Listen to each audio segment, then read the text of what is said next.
¿Cómo están, queridos amigos, querida familia, queridos hermanos? Qué placer recibirlos en esta jornada, en esta noche, en nuestra casa, aquí en nuestra oficina, donde solemos pasar mucho tiempo en oración, en reflexión, en meditación de la palabra y también compartiendo llamadas, videollamadas con nuestros equipos, con nuestros hermanos en el Señor, en diferentes regiones, en diferentes naciones. Eres muy bienvenido a un tiempo donde nos dedicamos a compartir la palabra en forma de enseñanza, también de reflexión, de pensamientos, donde tratamos juntos de ir hilvanando el entendimiento de lo que el Señor nos permite accesar conforme a la palabra del Señor y conforme a esta estación que nos toca vivir en estos días. Quisiéramos saber si nos estás recibiendo bien.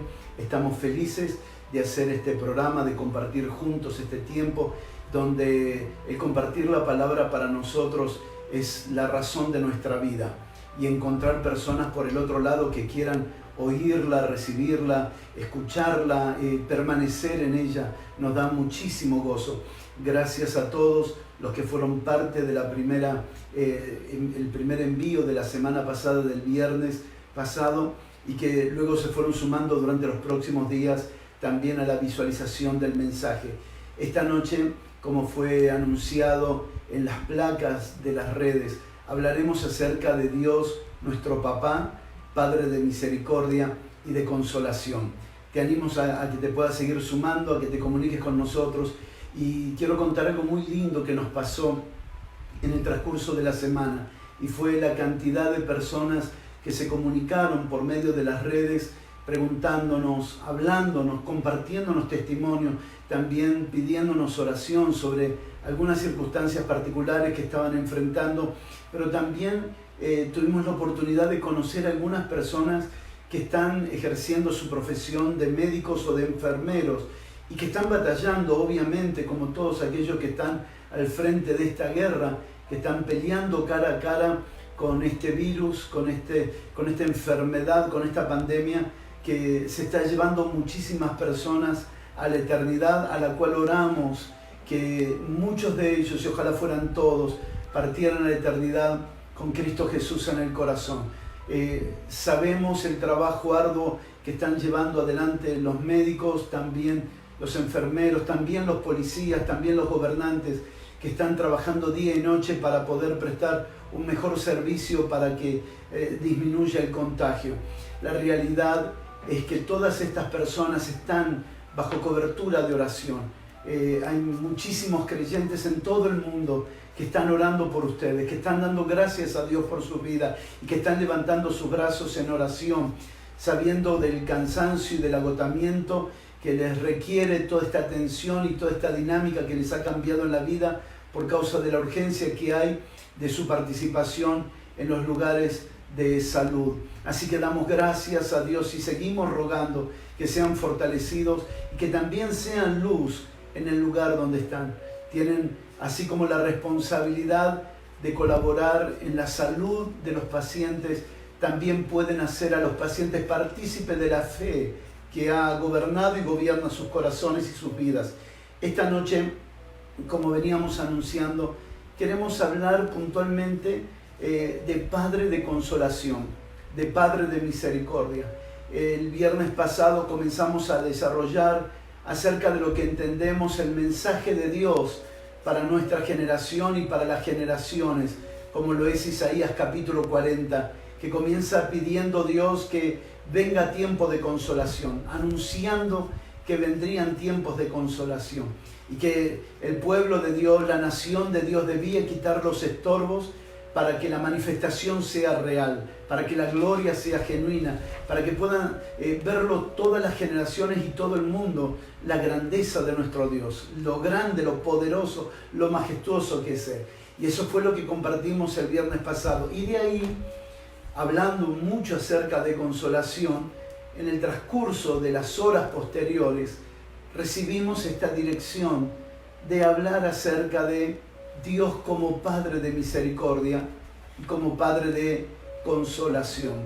Soy consciente y somos conscientes de que verdaderamente en tiempos como los de hoy, que urge escuchar una voz clara, tanto en la sociedad como también en la iglesia, No podemos prestarnos en estas redes a tecnicismos abstractos de vida, ni tampoco podemos caer en la improvisación de agarrar un versículo bíblico y usarlo de manera inapropiada.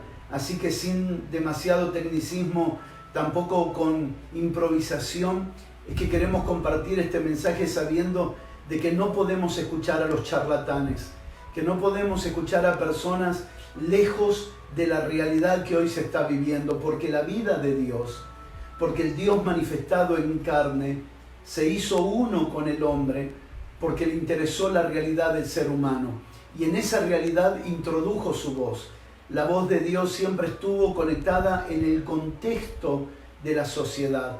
La voz de Dios siempre se introdujo en un contexto social donde se enfrentaban diferentes situaciones, pero esa voz divina, esa voz eterna, nunca se sujetó al contexto social, sino que se introdujo en ese contexto para traer la eternidad en esa palabra.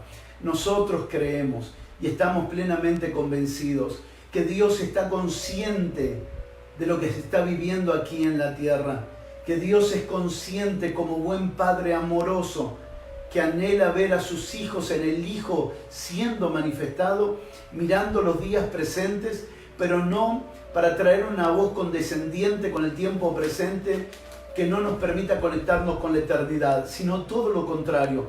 Su voz está entrando en acción, su voz está hablando clara y nítidamente para llevar a los hombres desde el tiempo presente a la realidad eterna de Dios. Es desde ese lugar donde queremos compartir esta noche la palabra del Señor, y debiera ser cada día de nuestras vidas, respetando el contexto, pero no sujetándonos al contexto, sino permitiendo que la palabra gubernamental eterna de Dios prevalezca sobre todas las circunstancias humanas, prevalezca sobre todas las situaciones humanas. Por lo tanto, hay una voz clara de parte de Dios para estos días, que no se sujetará a estos días, sino que nos introducirá dentro de estos días a la eternidad de nuestro gran Padre, de nuestro Papá, de nuestro Dios, Dios de toda misericordia y de toda consolación. El pasaje que vamos a tomar para compartir juntamente con ustedes se encuentra en 2 de Corintios capítulo 1, verso 3. 2 de Corintios capítulo 1, verso 3. Y esta palabra posiblemente la compartamos en dos expresiones, una esta noche y otra, si el Señor lo permite, el próximo viernes, donde hablaremos de 2 de Corintios capítulo 1, verso 3 hasta el 11, pero que en esta noche quiero dedicar puntualmente tiempo para hablar del verso 3. Vamos a leer hasta el 5, pero principalmente del verso 3 colocaremos toda nuestra atención. Mientras vamos buscando en la Escritura, te animo a que nos escribas de dónde estás participando, de dónde nos estás viendo y si está saliendo todo bien para poder colaborar con Dios en tu edificación. 2 de Corintios capítulo 1, verso 3. La Escritura dice en este pasaje: bendito sea el Dios y Padre de nuestro Señor Jesucristo, Padre de misericordias y Dios de toda consolación, el cual nos consuela en todas nuestras tribulaciones, para que podamos también nosotros consolar a los que están en cualquier tribulación, por medio de la consolación con que nosotros somos consolados por Dios. Porque de la manera que abundan en nosotros las aflicciones de Cristo, así abunda también por el mismo Cristo nuestra consolación. Es un pasaje tan profundo, tan maravilloso, tan lleno de Dios, tan lleno de la vida de Dios, tan lleno de la expresión del carácter de nuestro Padre y del carácter de nuestro hermano mayor, Cristo Jesús. En este pasaje desarrollaremos algunos pensamientos que, como ustedes saben, lo solemos hacer en nuestras ministraciones cuando tenemos la oportunidad de hacerlo por las redes. Intentamos que la forma en que podamos expresar la palabra sea en carácter de pensamientos, y luego ustedes llevarán, conforme el Señor les hable en su corazón, aquellas palabras a la oración para que el Señor las edifique, las alumbre y produzca entendimiento en cada uno de nosotros. En esta expresión, Padre de misericordia y Padre de consolación, lo primero que podemos ver es la presentación que Pablo hace acerca de Dios. Cómo Pablo ve a Dios, cómo el apóstol Pablo se relaciona con Dios. Esta es la experiencia de alguien que llegó a experimentar una verdadera intimidad con Dios como papá. No solamente lo llama Padre, sino Padre de misericordias y de consolación. La Biblia registra muchos nombres de Dios. Cuando habla su relación con los ángeles dice Jehová de los ejércitos. Cuando habla de su relación con la creación dice que Dios es el Dios de la creación. Pero cuando habla del ser humano lo refleja y lo expresa como el Padre de misericordias y de consolación. ¿Qué es lo que provoca en el corazón de Dios el ser humano que fue creado a la imagen y semejanza de Dios? Misericordia. Es verdad que tenemos un sinfín de acontecimientos bíblicos e históricos donde podemos recaer y mirar atentamente y ver que Dios se indignó con el hombre, que Dios se airó con el hombre, que Dios estaba totalmente molesto con el hombre, pero otra vez Dios volvía a hablarle, otra vez Dios volvía a ministrarle, otra vez Dios volvía a tener misericordia y compasión de ellos. Lo vemos desde Génesis, lo vemos desde Adán, Dios siempre teniendo misericordia, compasión y consolando al hombre, produciendo la provisión que el hombre necesitaba. Por lo tanto, cuando miramos la historia de las Escrituras, siempre vemos a un Dios de misericordia. Con Israel, cuántas veces los profetas hablaban de parte de Dios y decían palabras como esta: tantas veces te llamé y no quisiste oír mi voz. Cuántas veces me cambiaste por otros amantes, pero yo no te dejé.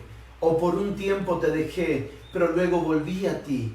Y continuamente Dios se daba a conocer como un Padre de misericordia, que tenía consolación de su pueblo y que ahora este Padre de misericordia y este Dios de consolación se está dando a conocer en momentos tan claves como estos a toda la creación, a toda la humanidad. Y nosotros como iglesia necesitamos tener esta genuina experiencia con Dios como papá de misericordia y como Padre de consolación. Lo que iremos trabajando juntamente por la palabra es ir entendiendo algunas cosas que nos van a ser de altísimo valor en nuestro entendimiento para darlo a conocer. Primero, de manera natural, porque lo vivimos en nuestra experiencia diaria. Pero segundo, en la fortaleza de nuestro entendimiento. Recuerde siempre que la sabiduría de Dios produce en nosotros el testimonio correcto en nuestro espíritu, pero la inteligencia espiritual produce que el testimonio correcto que tenemos aquí ahora lo podamos entender en nuestra mente. La inteligencia espiritual conecta el testimonio de la sabiduría de Dios, el testimonio de la voluntad de Dios con el entendimiento, y entonces desde su naturaleza y desde el entendimiento renovado ahora podemos dar a conocer a esta generación el Dios de misericordia y el Dios de toda consolación, que es nada más y nada menos nuestro Padre. Hay un pasaje que está en el libro de Éxodo, capítulo 33, verso 19, Éxodo 33, 19, dice: seré misericordioso contigo y tendré compasión de ti. Seré misericordioso contigo y tendré clemencia de ti. Seré misericordioso contigo y te voy a consolar a ti. Ya desde tiempos antiguos, misericordia y consolación iban de la mano. Ya desde tiempos antiguos, Dios se daba a conocer como un Dios de misericordia, que cuando se expresaba en esa misericordia, se daba a conocer como el consolador, como aquel que consolaba a su pueblo. ¿Se acuerdan? El viernes pasado hablamos que consolación es Dios llenando nuestro interior. Dios llenándonos como un padre llena a un hijo, como Cristo llena nuestro corazón y como el Espíritu Santo llena nuestras vidas. Dios llenando nuestra vida, Dios llenando todo nuestro interior. Eso es la consolación. Partiendo de ese entendimiento, compartamos por favor estos pensamientos que hemos preparado para disfrutarlos juntos. La mayor expresión de su misericordia por la humanidad, porque como decía recién, toda la Biblia registra los hechos continuos, constantes y permanentes de un Dios misericordioso, un Dios compasivo y un Dios que consolaba a su pueblo. Ahora, la mayor expresión de su misericordia, y para esto vale la pena abrir aquí un espacio, un paréntesis, para hablar acerca de la misericordia y la consolación. La misericordia es el estado interno de Dios. La consolación es la acción de Dios. La misericordia es lo que Él siente, pero la acción de esa misericordia es la consolación. Si tan solo tuviera misericordia y no tuviera consolación, la misericordia solo quedaría en Él y nunca nos afectaría a nosotros su misericordia. Pero la expresión de esa misericordia es la consolación. Por eso Pablo no separa misericordia de consolación, hablándonos de lo que Él siente en lo profundo de su corazón. Pero la respuesta a ese sentir, la acción de ese sentir, es su consolación en nosotros. La mayor expresión de su misericordia por la humanidad fue entregar a su Hijo en la cruz, para que sea nuestra consolación. Permítamelo repetir otra vez. La mayor expresión de su misericordia por la humanidad fue entregar a su Hijo en la cruz para que sea nuestra consolación. Y quiero desenvolver este pensamiento, porque a lo largo de toda la Biblia vemos expresiones de misericordia, pero la mayor expresión de misericordia fue entregar a su Hijo, fue dar a su Hijo para que al morir en la cruz nosotros no solamente recibamos algo de su consolación, sino la consolación. Y aquí es donde les pido que me acompañen con paciencia a ir hilvanando, desarrollando este pensamiento. El completo consuelo viene cuando lo que se ha perdido se recupera. El completo consuelo viene cuando lo que se ha perdido se recupera. Recuerdo estar en la casa de una familia en estos viajes que hemos hecho, donde le habían quitado uno de sus cachorritos, uno de sus perros, y este niño lloraba amargamente de una forma tremenda y desconsolada. Los padres tuvieron una muy buena idea y trajeron otro perrito pensando que al sustituir al primero lograrían que la consolación sea completa. Pero recuerdo esta imagen y cuando preparaba el pensamiento para compartir con ustedes, me acordé de ese momento donde el nene le dice a sus papás, dice, gracias por el regalo que me trajeron, pero no piensen ustedes que voy a olvidar mi perrito anterior. Eso me hizo pensar en que no todo lo que venga después en relación a una pérdida será una verdadera consolación. La verdadera consolación hubiera sido que aquel perrito perdido, ahora aquel mismo fuera encontrado, no otro, sino el mismo. Y esto nos hace pensar verdaderamente qué fue lo que nosotros perdimos, porque no podemos sustituir la pérdida con otras cosas. ¿Recuerdan? Si usted es lector de la Biblia va a recordar que en Génesis el hombre estaba vestido de la gloria de Dios, de la luz de Dios. Brillaban en sus vestiduras como luces resplandecientes.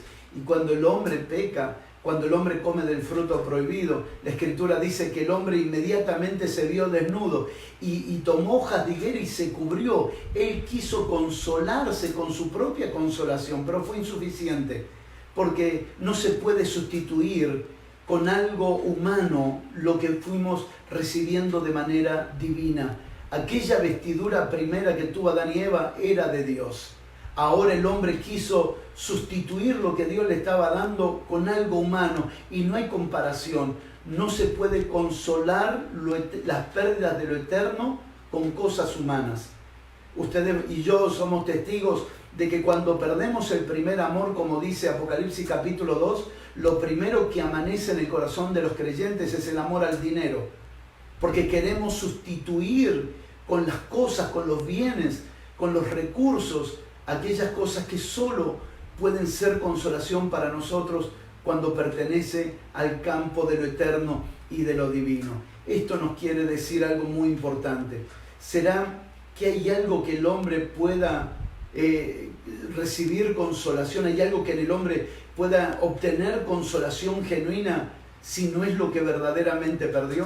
¿Y qué es lo que perdió el hombre? Lo hablamos el viernes pasado. más que dinero, más que salud, más que familia, lo cual es doloroso y se sufre con eso. Lo que verdaderamente el hombre perdió fue la vida de Dios.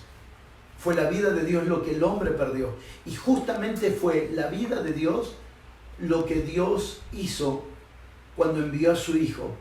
Dios envió a su Hijo para que nosotros recuperáramos otra vez la vida de Dios.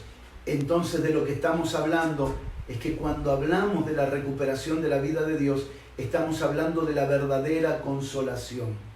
Cristo no solo tiene consolación, Cristo es la verdadera, absoluta y completa consolación del ser humano. Muchas cosas pueden faltarnos, pero si nos falta Cristo, nos falta todo. Podemos tener muchas cosas en la vida, pero si nos falta Cristo, nos falta todo, porque lo que hemos perdido es la vida de Dios. Y lo que Cristo vino a darnos es aquellas cosas que habíamos perdido, que eran nada más y nada menos que la plenitud gloriosa de la naturaleza de Dios, la plenitud gloriosa de la vida de Dios. Al recuperar ahora la vida de Dios, nuestro corazón está en estado de verdadera consolación.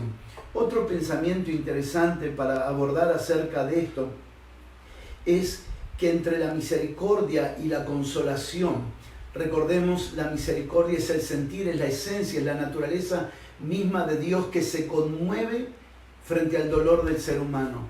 La misericordia es lo que dentro de Dios se conmueve al ver a quienes creó a su imagen y semejanza sufrir. Eso es algo que pasa dentro de él, esa conmoción en su interior. Y la expresión de esa misericordia es la consolación. Pero entre la misericordia y la consolación hay algo que aparece invisiblemente, pero está allí, que es la obra de justicia, que es la justicia de Dios. Porque para que esa consolación se vuelva real, tuvo que aparecer una obra de justicia. Misericordia y justicia no son antónimos. Misericordia y justicia no son dos cosas totalmente opuestas. Ahora, misericordia y justicia pertenecen a la misma esencia y naturaleza de Dios. La misericordia de Dios jamás hará algo en contra de la justicia.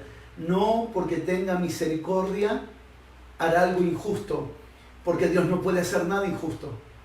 Cuando miramos la obra de la cruz, el sacrificio de su Hijo, es la obra perfecta del cumplimiento de la justicia. Nos amó, tuvo misericordia de nosotros, pero no nos redimió en injusticia, nos redimió en justicia. Jesús tuvo que cumplir toda la ley. Jesús tuvo que sufrir las consecuencias y las penalidades de nuestro incumplimiento a la ley de Dios. Jesús tuvo que sufrir todas nuestras injusticias. Tuvo que llevar sobre sí el castigo de nuestras injusticias. Y en Él se cumplió toda justicia.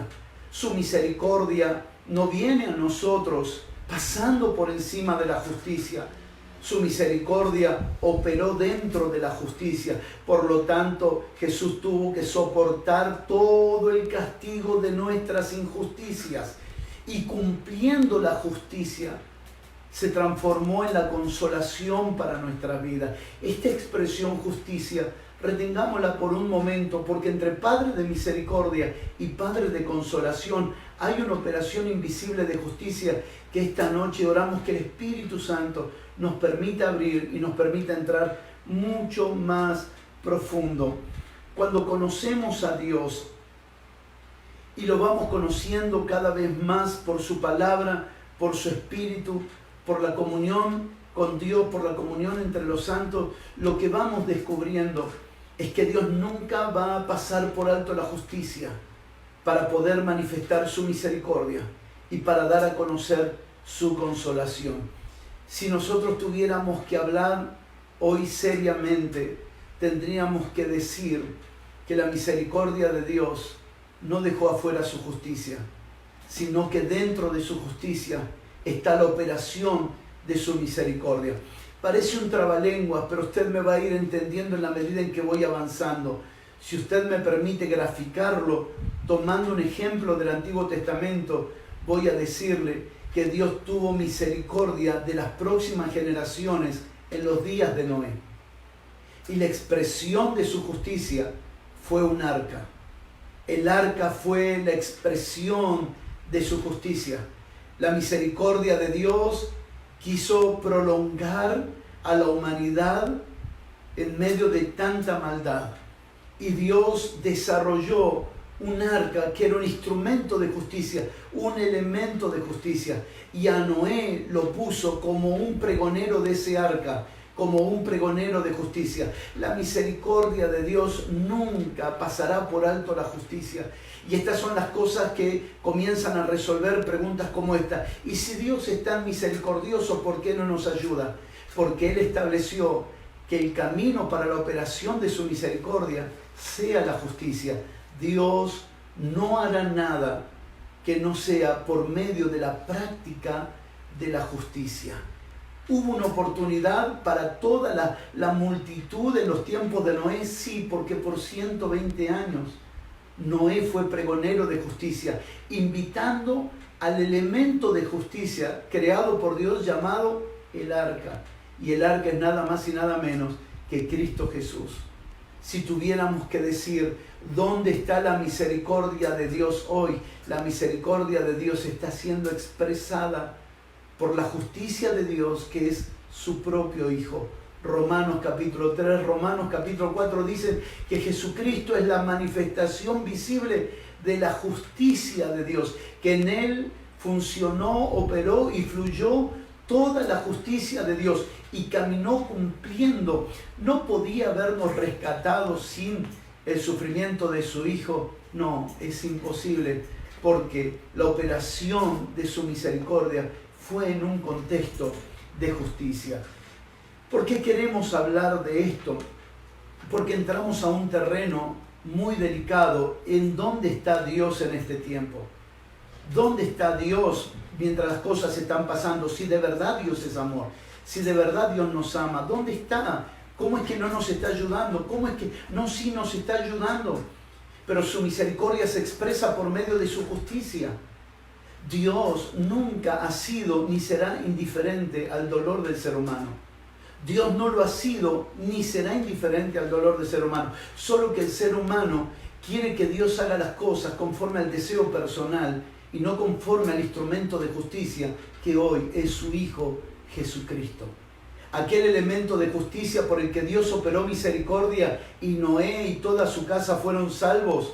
Hoy Dios también expresa su misericordia a través de un nuevo arca, pero ya no de madera, sino de nuestro Señor Jesucristo, el instrumento de justicia por donde los hombres pueden volver a encontrarse con la gran misericordia de Dios.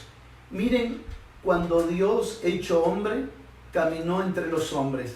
Dice Mateo capítulo 9, verso 35. Mateo 9, verso 35. Y vamos a leer hasta el verso 36.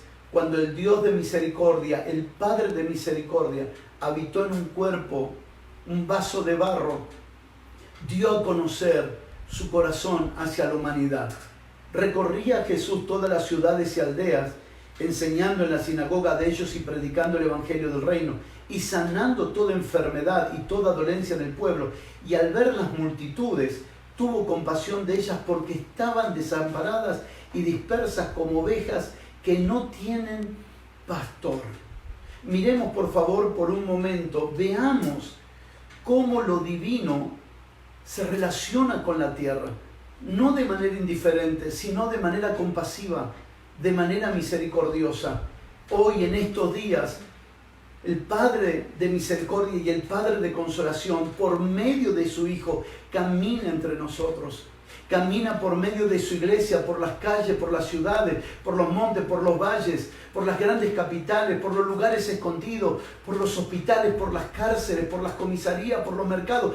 Camina en este tiempo lleno de misericordia y consolación, no con ojo de juicio, no con ojo de condenación, sino con un corazón de misericordia. Ahora, presten atención a estos detalles que son fundamentales. Dice que el Señor caminaba por las casas y por las ciudades, enseñando y predicando el evangelio del reino y sanando toda enfermedad y toda dolencia al pueblo. Por favor, mire su corazón y mire su mensaje. Su corazón era de misericordia. Su corazón era de compasión. Su corazón era de ternura. Así estaba su corazón. Les pido disculpas, acabamos de tener una interrupción aquí regional con la red de internet, pero queremos continuar la palabra que estamos compartiendo y esperamos en el Señor que esto pueda ser útil a nuestro entendimiento. Hacíamos un contraste entre el corazón de misericordia y la verdad que Él compartía. A veces pensamos que en nombre de la misericordia tenemos que diluir el mensaje, que en nombre de la misericordia de Dios tenemos que humanizar tanto a Dios que terminamos perdiendo y reconociendo que el sufrimiento del hombre no solo necesita la misericordia de Dios, sino también el hombre necesita volver al gobierno de Dios. Su misericordia nunca pasará por alto el mensaje de gobierno, porque la forma de volver al orden divino, de volver a la paz integral, de volver a la consolación genuina, es que nos volvamos al gobierno de Dios. Miremos atentamente expresiones tan profundas como esta, como la que podemos ver en Mateo capítulo 6, verso 33. Mas buscad primeramente el reino de Dios y su justicia. ¿Se acuerdan que venimos desarrollando misericordia, consolación y entre medio justicia? Para que la consolación se vuelva real en la experiencia, tenemos que entender que la misericordia opera por medio de la justicia. Que la justicia es lo que Dios ha determinado que sea la forma y la manera de salir de nuestras crisis, la forma y la manera de salir de nuestros sufrimientos. Algunas personas han confundido en el Evangelio y pensado que Dios es tan misericordioso que así como estamos está todo bien, que no hay ningún tipo de problema, y lo muestran tan excesivamente misericordioso que todo está bien. Sin embargo, eso es un error. Pensar que porque Dios es misericordioso puedo hacer lo que quiero, si me da placer, si me gusta, está todo bien, es un grave error. También pensar que Él es excesivamente justo y no misericordioso y todo está prohibido, también es otro error.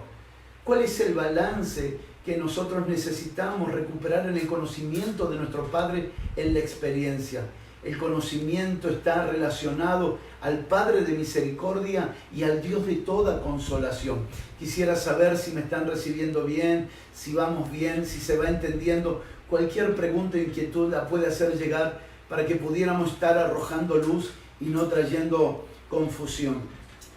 Cuando Jesús anunciaba el Evangelio del Reino, y aquí viene mi segundo pensamiento, cuando Él anunciaba el Evangelio del Reino, Él mostraba la existencia de dos realidades, la existencia de dos reinos, de dos sistemas, el reino de Dios con el reino de los hombres, el sistema de Dios contra el sistema de los hombres, el sistema que opera debajo del cielo como el sistema que opera en el cielo. Continuamente vemos este contraste a lo largo de todas las Escrituras, pero principalmente en el mensaje de nuestro Señor Jesucristo. El anuncio de otra realidad. Cuando Él estaba en la tierra, su corazón ardía de misericordia, pero no se negociaba el mensaje. El mensaje era: cambien, vuelvan al gobierno de Dios, vuelvan a la palabra de Dios, vuelvan a la dirección de Dios, vuelvan al consejo de Dios. Los amo, mi misericordia está sobre ustedes. Y la misericordia es la oportunidad de volver al gobierno de Dios otra vez. Es interesante, hace un tiempo atrás compartimos en la congregación lo que habla el libro de Eclesiastés, un hombre extremadamente depresivo después de haberlo probado todo, un hombre que cuando estaba en comunión con Dios, un hombre que fue lleno de la sabiduría de Dios, un hombre que tenía tanto temor de Dios que la sabiduría funcionaba, un hombre que dijo que el principio de la sabiduría es el temor a Dios. Aquel hombre ahora había dejado a Dios, había dejado la sabiduría, había dejado el temor a Dios, ahora estaba viviendo una vida de plenitud de cosas. Lo tenía todo, lo comió todo, lo probó todo, hizo absolutamente de todo, pero ahora experimentó la vanidad que existe debajo del cielo. Y usó una expresión como esta: debajo del cielo no hay nada nuevo, debajo del sol todo es vanidad. Claro, debajo del sol, debajo del cielo. Pero cuando miramos ahora los 4 evangelios y las cartas apostólicas, lo que nosotros vemos es que Jesús vino no a traer un mensaje del cielo a la tierra. Jesús no vino a traer un mensaje de cómo es el cielo, sino que Jesús vino a expresar con su mensaje y con su vida la otra realidad que es el cielo. Por eso que es un error vivir pensando, cantando y orando, me quiero ir al cielo, cuando Jesús trajo el cielo a la tierra. Esa revelación de lo que hay en el cielo, esa dimensión, esa realidad de lo que hay en el cielo, es que Jesús vino a expresarnos la realidad de la dimensión celestial. Juan capítulo 3 dice que el cielo está por encima de todo y sobre todos, que el cielo es superior a todos. Ahora, cuando pensamos que el cielo es un lugar geográfico y no un sistema gubernamental, cometemos un error. Cuando Jesús oraba y nos enseñó a orar y nos dejó aquel modelo de oración como es el Padre Nuestro, nos mostró que en este reino, en el reino del cielo, que opera otro sistema terrenal, el que reina es rey, pero más que rey es padre. Él no dice, Rey nuestro que estás en los cielos. Él dice, Padre nuestro que estás en los cielos. Él viene a expresarnos el gobierno celestial. Y no solamente viene a expresarnos el gobierno celestial, sino que viene a incluirnos a esa dimensión celestial. ¿Se dio cuenta que las cartas apostólicas dicen que nosotros fuimos sentados juntamente con Cristo en los lugares celestiales? ¿Se dio cuenta que nosotros habitamos en nuestro espíritu en dimensiones celestiales? Que las bendiciones que nos fueron dadas son tanto celestiales como espirituales y están dentro de nosotros. Fuimos habilitados a una realidad superior, que es la realidad celestial. En otras palabras, y quiero ser concreto para ayudar con esto, en la tierra y debajo del cielo, todos son ciclos que se repiten. Y todos son tiempos cíclicos que al repetirse son de corta duración. Ya la tierra pasó estas crisis, ya la tierra sufrió estos momentos, ya la tierra pasó por estas circunstancias, ya la tierra sufrió crisis pasadas, tal vez en otras dimensiones, guerras, catástrofes, centenares de miles de personas muriendo, naciones enteras desapareciendo en genocidios terribles. Sin embargo, parece que nunca aprendemos la lección que debajo del cielo todo seguirá siendo lo mismo. ¿Cómo necesitamos conocer al Padre de misericordia que nos introdujo un camino de salvación en la persona de su Hijo? La expresión misma de su justicia, la expresión misma de su compasión, la expresión misma de su misericordia. ¿Para qué? Para romper de nuestras vidas, de nuestras casas, de nuestras ciudades, de nuestras naciones, de nuestras generaciones, el ciclo repetitivo del sistema terrenal. En la tierra no hay nada más que sufrimiento. En el mundo no hay otra cosa que aflicción. Más temprano, más tarde, tal aflicción será evidente en todos los habitantes de la tierra. Pero Jesús introdujo algo en la tierra y es el gobierno celestial, que es la realidad de Dios en la vida de los hombres, que es la realidad de Dios en las familias de la tierra, que es la realidad de Dios en nuestra generación. Hay una palabra interesante que nos va a mostrar acerca de lo glorioso que fue la vida de nuestro Señor Jesucristo. Dice que cuando Él caminó sobre la tierra anduvo haciendo bienes, perdonando pecados, sanando enfermos, liberando a los cautivos. Esa es la expresión del cielo en la tierra. ¿Cuánto necesitamos a los ciudadanos del cielo que viven en la tierra? Jesús estaba en la tierra, pero Él era un ciudadano celestial. Jesús estaba en la tierra y vivió como una expresión genuina del cielo en la tierra. Y hoy los hijos de Dios somos ciudadanos celestiales. Y desde esa naturaleza es que podemos aportar respuestas a nuestra generación. No respuestas desde el intelecto humano con una naturaleza carnal. No respuestas desde la gran bibliografía que tenemos como estudios, sino como la experiencia genuina con el Padre Celestial. En una vida rendida a la voluntad del Padre Celestial. Y saben, la dimensión de este reino tiene una primera expresión. El reino de Dios no consiste en comida ni bebida, sino en justicia, paz y gozo en el Espíritu Santo. Esta es la realidad que viven hoy aquellos que por Cristo Jesús han entrado a la realidad celestial. Esta es la experiencia, justicia, paz y gozo en el Espíritu Santo.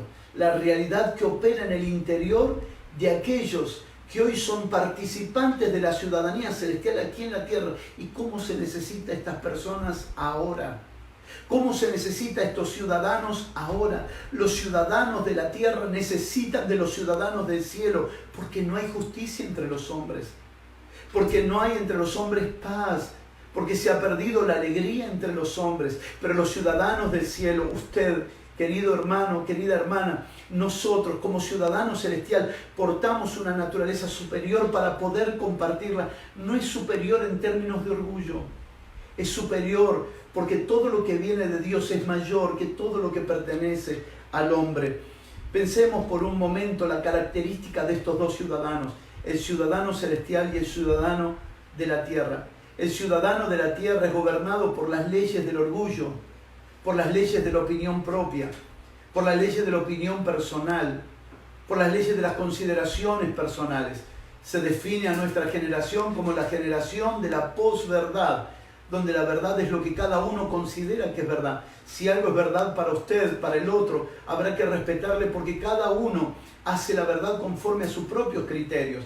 ¿Y de dónde nace esa verdad? Del orgullo, del egoísmo. ¿Y a dónde nos lleva esa filosofía, esa ideología de vida, ese pensamiento de vida? Cada día a más sufrimiento. Todo lo que nace del corazón del hombre, por bueno que parezca, no deja de ser corrupto y corruptible. Sin embargo, ¿cuáles las leyes que dirigen a los nacidos de Dios, a los nacidos de Cristo, a los nacidos en Cristo? ¿Cuáles las leyes que gobiernan a aquellos que son ciudadanos celestiales? La ley del amor, la ley de la justicia, porque la justicia es nada más y nada menos que la expresión visible del amor. La justicia, más que un acto, es una expresión del amor que gobierna nuestro interior. Por eso hablábamos de que el corazón de Dios está lleno de misericordia y se expresa por justicia. Lo mismo cuando hablamos de los nacidos de Dios. Aman, están llenos de compasión y misericordia, y la forma en cómo se expresan es en justicia. Hoy más que nunca necesitamos la manifestación y la multiplicación de instrumentos de justicia, de hombres y mujeres que introducen el cielo a la tierra, de hombres y mujeres que introducen la naturaleza de Dios, la misericordia del Padre, la consolación del Padre en esta generación.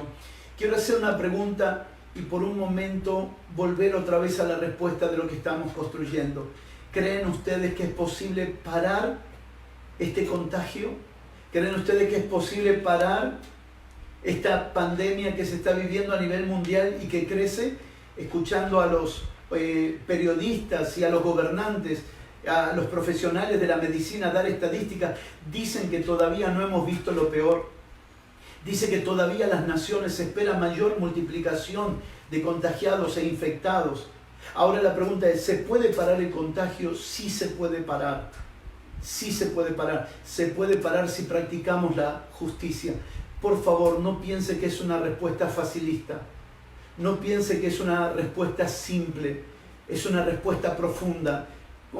Continuemos juntos edificando esta respuesta. ¿Se puede parar el contagio? Sí se puede. Déjeme compartirle este pensamiento de manera hilvanada. Es muy difícil parar el contagio de esta pandemia por causa del egoísmo. Ya lo hemos visto.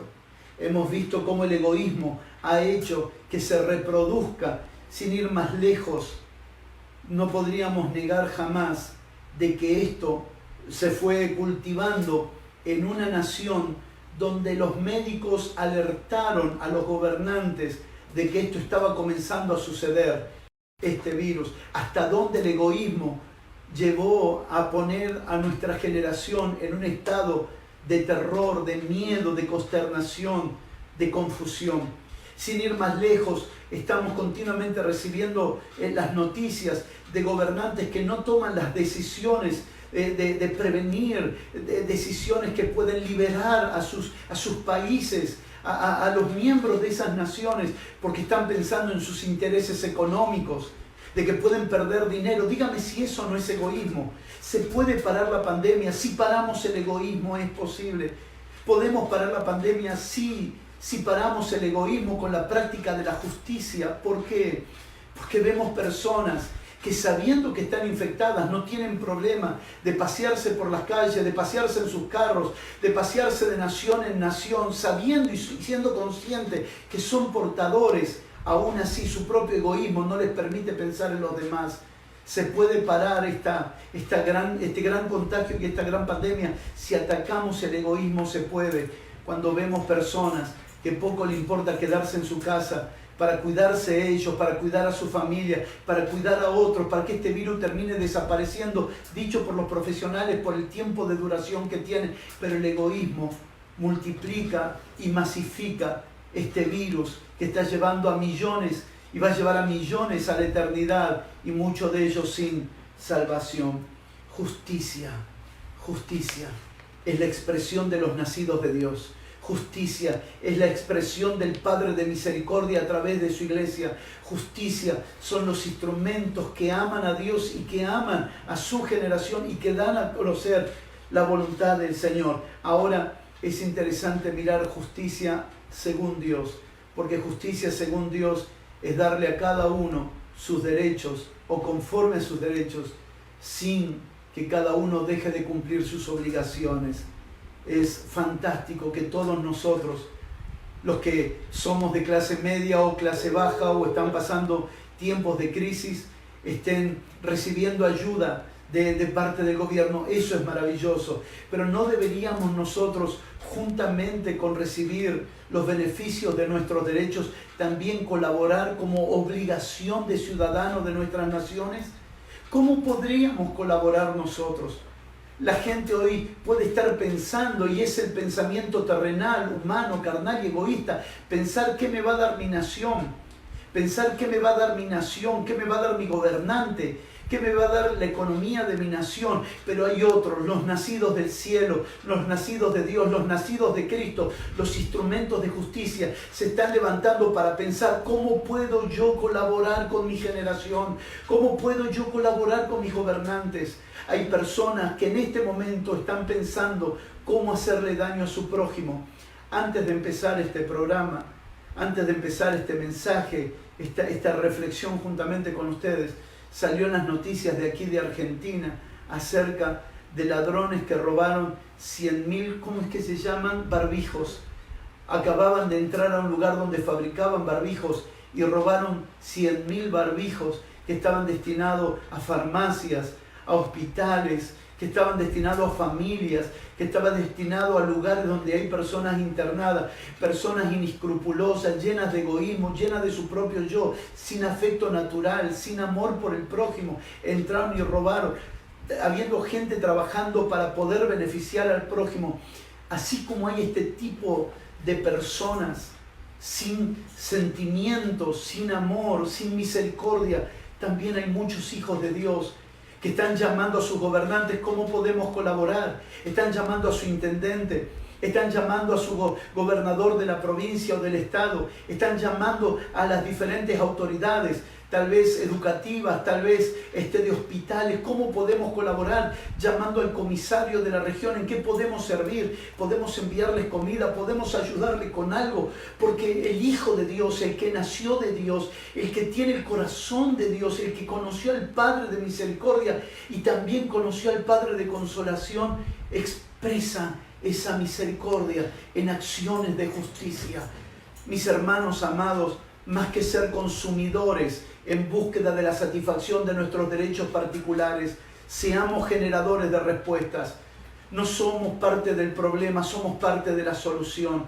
No estamos en esta tierra, no nos dejó Dios aquí para lamentarnos por lo que se está viviendo. Tu casa es un centro de provisión, tu congregación es un centro de provisión. El lugar donde te encuentras puedes producir más enfermeros, puedes producir más doctores, puedes producir más jueces, puedes producir más empresarios, puedes producir lo que hoy nuestra generación está necesitando. Declaramos confiadamente en el Señor Jesucristo que tu casa se transforma en un centro de provisión para la necesidad de tu barrio, para la necesidad de los ancianos, para la necesidad de las familias.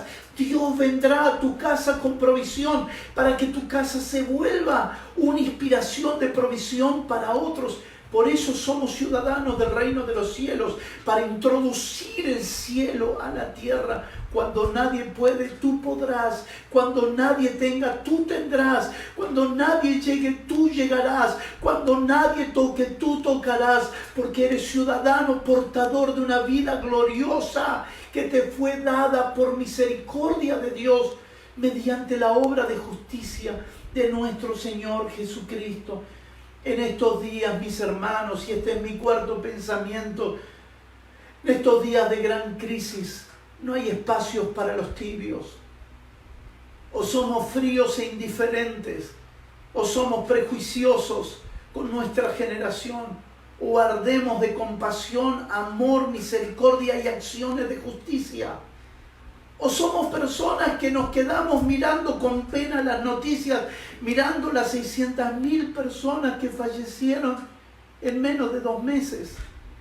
O somos personas que comprometidos con el corazón del Padre, en misericordia lo expresamos en justicia. Recuerde que la misericordia de Dios se expresa a través de la justicia. Y esto es lo que nosotros hoy somos llamados a ser, verdaderos instrumentos de justicia. Es tan glorioso ver a los profesionales de la medicina trabajar. Es tan glorioso ver su incansable servicio a la gente, sus horas extras, no por un salario más. ¿Piensan ustedes que podrá ser solo por un salario más? Saben que están a la vuelta de un contagio, saben que están a la vuelta de su propia muerte. Aún así están parados allí para servir a las personas. Ahora me pregunto lo siguiente, y les pregunto, mis hermanos y mis amigos, ¿será que el mayor mal de nuestra generación es el coronavirus? ¿O simplemente el coronavirus es la expresión visible, los síntomas evidentes del verdadero problema del ser humano, que es el egoísmo, que es el orgullo? Entonces, bien, si puedo identificar al coronavirus como un síntoma del síndrome llamado egoísmo, los médicos, los profesionales, los policías, los gobernantes están trabajando por doquier para detener el avance de este virus, para curar a las personas, para poder ayudarlas a salir adelante. Si ellos están abocados como profesionales a detener el sufrimiento y el avance, la pandemia del coronavirus en nuestra generación, ¿quién es el que puede resolver el problema del orgullo sino una iglesia que ha aprendido a vivir crucificada a su propia voluntad? ¿Qué es lo que puede tratar el verdadero síndrome que está produciendo tantas pandemias, tantas enfermedades, tantas catástrofes, tantos problemas climáticos?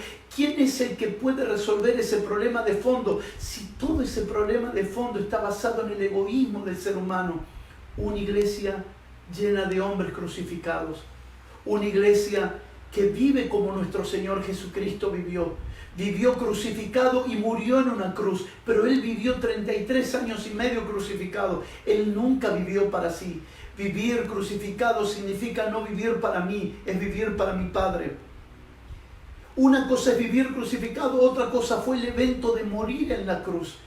Los 33 años de vida Jesús vivió crucificado. No hablo lo que quiero, no hago lo que quiero. Vine para hacer la voluntad de mi Padre. Esa es la iglesia que hoy va a expresar al Padre de consolación y de misericordia. Una iglesia que no vive para sí. Una iglesia que vive para expresar el corazón amante, amoroso del Padre de misericordia y del Padre de consolación. una iglesia que vive crucificada. ¿Puede acaso un orgulloso poder confrontar un orgulloso? ¿Puede acaso alguien que fue contaminado del orgullo poder curar a alguien orgulloso? De ninguna manera. Pero tengo una buena palabra para ti, mi hermano, que estás viviendo de una manera rendida a Dios, a su voluntad y a su propósito, que dice: yo ya no vivo para mí, ahora vivo para Él. Quiero decirte algo: en ti corre la savia, corre la vida, corre el poder para tratar con la raíz del problema de nuestra generación, que se llama orgullo. Y a veces puede ser orgullo pagano, orgullo ateo, puede ser también orgullo secularista, o puede ser también orgullo religioso.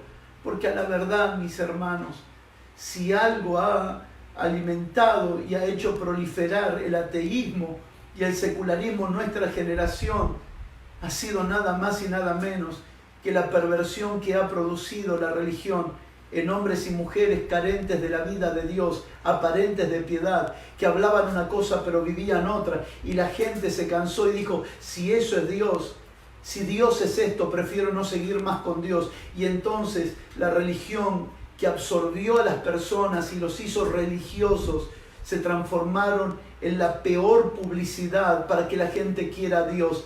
Y entonces se nos levantó, por causa de la religión y los religiosos, se nos levantó una generación que no quiere a Dios.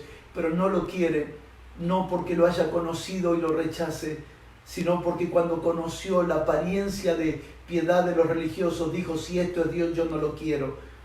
La realidad es que el avance del ateísmo y del secularismo ha sido nada más y nada menos que la gran cantidad de religiosos dando a conocer a un Dios que nunca experimentaron, que nunca conocieron, y que, como decíamos hace un rato, lo daban a conocer como excesivamente justo o excesivamente permisivo, y nunca lo dieron a conocer en su misericordia y en su justicia. Oramos al Señor que se levante en esta generación los que han experimentado la realidad del cielo para dar a conocer la dimensión celestial a esta generación. Quiero ir cerrando mi pensamiento juntamente con ustedes. En este momento tal vez no llegue a escucharse, pero son las 9 exactamente de la noche, y en Argentina se aplaude a los médicos que están trabajando en estos días tan incansablemente. Así que, si me permite, me sumo por un momento junto con Karina, la productora general, en este aplauso para todos los profesionales que están trabajando incansablemente, 24 horas, 7, oramos por ustedes, pero nos unimos al reconocimiento del servicio de amor que hacen por todos los hombres que fueron creados a la imagen y semejanza de Dios. Quiero ir cerrando esta participación en esta noche. No sé cómo vamos, Cari, si vamos bien. Hay hermanos que están acompañándonos, si nos querés mostrar para que pudiéramos saludarlos. Están con nosotros hermanos de Bolivia, de Venezuela, de Ecuador, de Chile, de Paraguay, de Estados Unidos, de España, de México, de Uruguay. Los saludamos de aquí de Argentina. Están con nosotros de Italia, de Guatemala, de Brasil, de Japón, de Francia, de Honduras, de Panamá, de Costa Rica, de Dominicana. Queremos saludarlos a todos en el nombre del Señor, orando en todo momento que esta palabra nos edifique y nos ayude. El próximo pensamiento es: ¿puede haber algo peor corriendo por las calles que el coronavirus? Sí, el egoísmo. Y solamente lo pueden detener los hijos de Dios, que se han crucificado a sí mismos para no vivir para sí. Y al estar muertos a sí mismos pueden expresar la vida del Señor, la vida gloriosa que nace del Señor. Hoy, más que nunca, prestaba atención a palabras como estas que de verdad parten el alma. Oír a los profesionales decir: por favor, quédense en sus casas, no salgan para no ser contagiados, para no contagiar a otro y para no contagiarnos nosotros.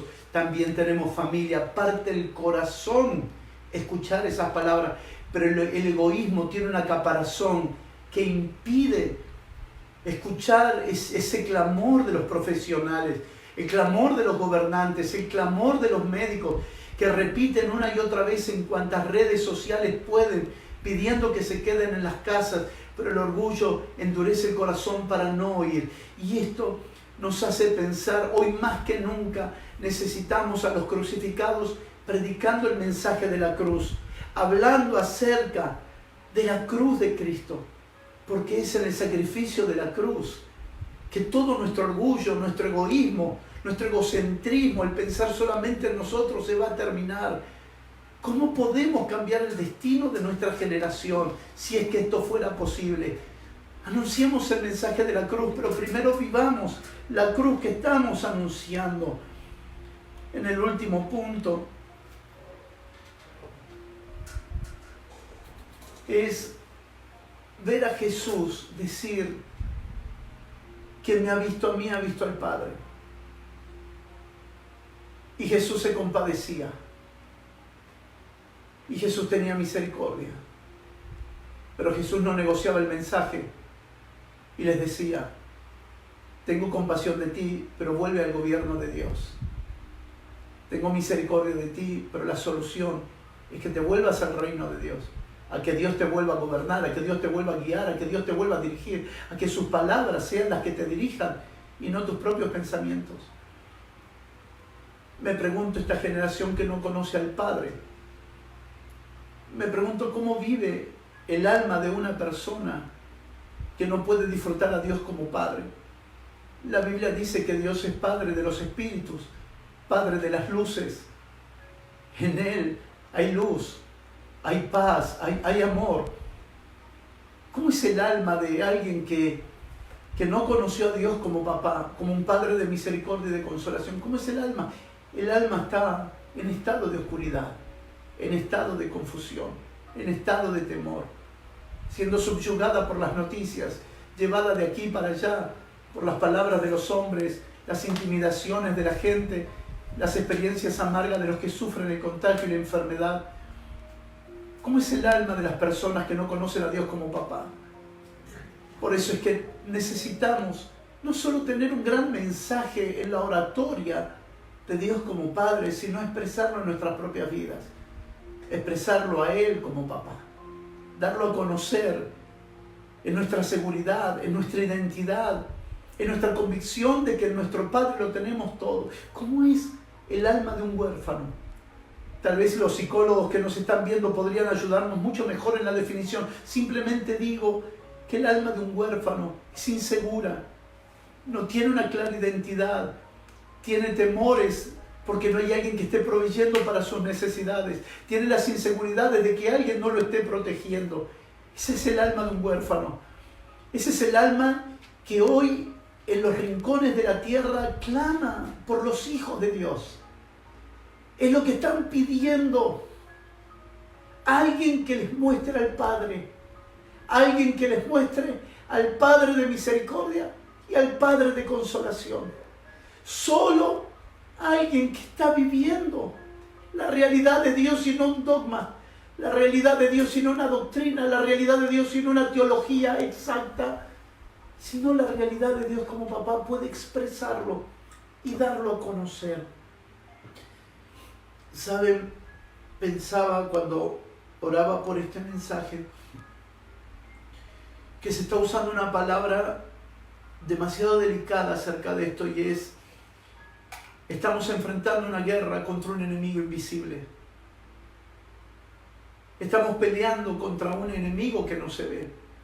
Y esto me llevó a pensar algunas cosas. ¿Cómo se pelea contra un enemigo que no se ve? ¿Cómo se lucha? ¿Cuáles son las armas para pelear contra algo que no se ve? Escuchaba ayer una noticia que me enviaron hablando de parte de una doctora que decía: lamento decirte, tienes coronavirus. Y la doctora, al tener que diagnosticarle al paciente que le dio positivo, la doctora se conmovió más que el propio enfermo, que la propia enferma. Porque la doctora sintió la impotencia de tener el diagnóstico pero no tener el medicamento, porque está peleando contra algo que no se ve. ¿Cómo se lucha contra algo que no se ve? Es verdad que el alma se nutre de los sentidos naturales. El alma que no se sujeta a Dios depende de las cosas que puede ver, que puede oler, que puede tocar. Si el hombre puede ver, tocar, oler, si el hombre puede manejarlo con los 5 sentidos, el hombre hasta se siente seguro. Pero ahora está siendo llevado a un estadio, a una estación de enfrentar un nivel de inseguridad tan fuerte porque no tiene de qué agarrarse, porque no tiene cómo defenderse, porque no sabe si al tocar algo estará allí alojado el virus, si al tocar a alguien estará allí alojado el virus. Pero también esto es una señal para mucha gente que dijo: si a Dios no lo puedo ver, Dios no existe. Al virus no lo podemos ver, y miren la pandemia. A Dios no lo podemos ver, pero sí podemos ver sus efectos y sus resultados. Quiero decir que si este virus que no se ve se hizo pandémico, también será mayor la manifestación de la gloria de Dios, porque el Dios invisible se hará visible a través de hombres y mujeres llenos de Dios, llenos del Espíritu Santo, llenos de su corazón. Miren, pensaba en esto y quisiera ahora orar con ustedes. ¿Qué era más grande, el Titanic o los botes? Sin embargo, ¿dónde estuvo la salvación de aquellos pasajeros que sobrevivieron? No siempre lo que vemos con los ojos es más seguro. Parecía que aquel Titanic los iba a llevar de paseo, los iba a traer de vuelta porque era grande, porque parecía seguro. No todo lo que se ve es seguro. A veces lo que no se ve o lo que parece menos importante termina siendo seguro. Pienso en la cantidad de personas que están hablando hoy: ¿qué voy a ir a una iglesia? ¿Qué voy a buscar a Dios? ¿Qué voy a ir a la casa de aquel creyente? Sin embargo, hoy la salvación está, como en aquel momento, en los pequeños botes. Hoy el Titanic aquel puede ser aquel gran santuario, aquel gran templo donde pueden entrar miles de personas y gloria a Dios por esos lugares. Pero hoy, como en el Titanic, la salvación está en pequeños botes que son las casas. Hoy las casas son los lugares de salvación, donde se expresa a Dios como papá de misericordia y de consolación. Tu casa es un pequeño bote, tal vez no es un gran Titanic, pero si en esa casa Dios es real, entonces tu casa se transforma en un elemento de salvación, sin grandes sonidos, sin grandes luces, sin multitudes de gente. Otra vez, lo pequeño vuelve a ser objeto de salvación para esta generación. Quiero orar contigo en este momento. ¿Te parece si nos ponemos de acuerdo? Si tienes tu familia cerca, por favor tómale de la mano y vamos a orar juntos. Vamos a rogar a nuestro Padre Celestial que se nos revele su corazón de misericordia y la expresión de su justicia para que los corazones experimenten la verdadera consolación. Padre, siempre has sido el Dios de toda misericordia y siempre has sido el Dios de toda consolación. Este bendito libro, las Escrituras, nos dando familias fallando, naciones fallando, pero tú siempre teniendo misericordia, expresando tu justicia para salvación y consolación. Pero nada en el Antiguo Testamento es comparable a la mayor expresión de tu misericordia, que es por medio de tu Hijo la verdadera justicia de Dios, expresada en una cruz para nuestra consolación.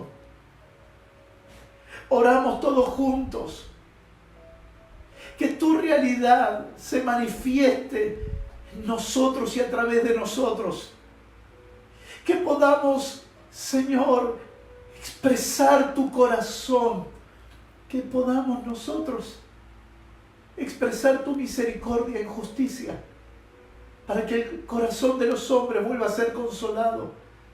La mayor pérdida de todas las generaciones, pasadas, presentes y por venir, es la pérdida de tu vida. Porque si aún perdiera la salud, pero tengo tu vida, lo tengo todo. Porque si aún perdiera bienes, pero tengo tu vida, lo tengo todo. Porque si aún perdiera personas, pero si te tengo a ti, lo tengo todo. Porque tu vida nos consuela hasta el estado de hacernos vernos plenos en ti. Te ruego que nos des la oportunidad de expresarte de la manera adecuada, de la manera correcta, de la manera más nítida, de la manera más perfecta de como tú eres. Quita de nosotros todo egoísmo, toda vanidad, toda búsqueda de estabilidad y placeres personales, y ayúdanos a entender tu reino y tu justicia, que están fundados en amor, en la práctica del bien para nuestro prójimo.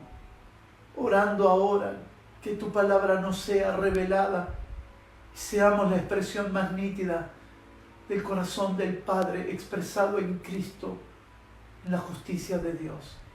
Muchas gracias por acompañarnos en esta noche. Estoy seguro que tal vez alguna palabra edificó tu corazón así como el mío. Ruego que si ha sido de edificación para tu fe y de entendimiento para nuestro proceder en Cristo hoy, compartas esta palabra. Compartas con amigos, familiares, vecinos, con aquellas personas que consideres que se puede dar a conocer en mayor magnitud el amor de Dios en Cristo que el egoísmo de las personas que piensan solo en sí mismas. Hablamos de que el amor vencerá. Hablamos de que la voluntad del Padre se dará a conocer. Hablamos de que esta generación conocerá la misericordia y la consolación de Dios como papá. Te bendecimos como familia. Gracias, Karina, por acompañarme, ayudarme y armar todo para que pudiéramos hacer esto. A nuestros hijos abajo que están trabajando juntamente con nosotros. Gracias a todos los que participaron. Un abrazo y nos vemos, si el Señor lo permite, el próximo viernes para seguir compartiendo esta palabra. Un gran abrazo, te amo en Cristo Jesús.